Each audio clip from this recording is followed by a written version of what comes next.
For more, we can cross to France 24's Gulliver Cragg, who is in Lviv. Gulliver, do we know anything more about yesterday's strike?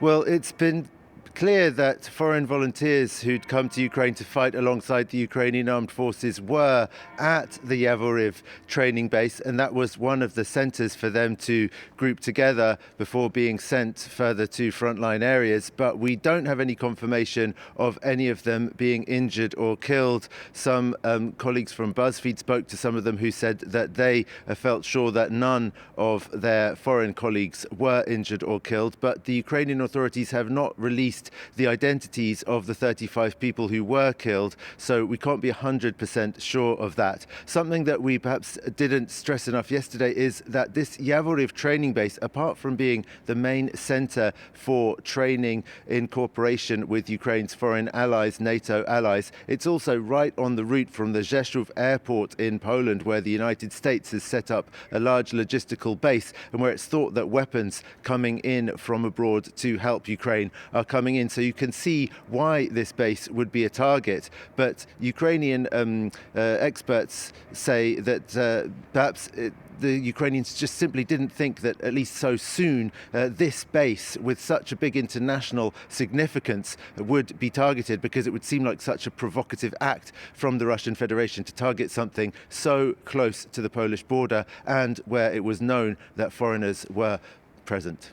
And Gulliver, how have the past 24 hours been in the wake of this attack? Is there a sense now that maybe the west of Ukraine is no longer safe?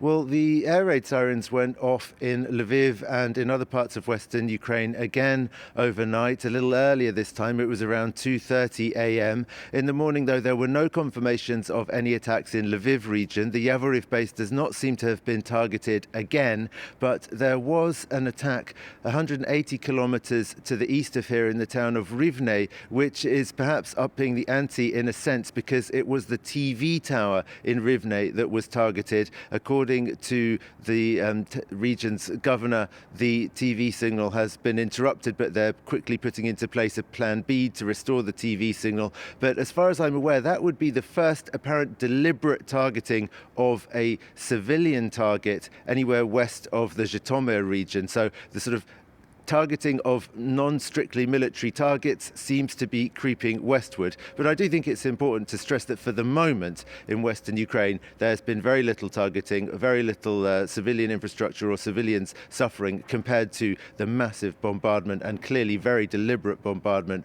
of civilian infrastructure and residential buildings that went on again last night in Kyiv, Mariupol, Kharkiv and other places.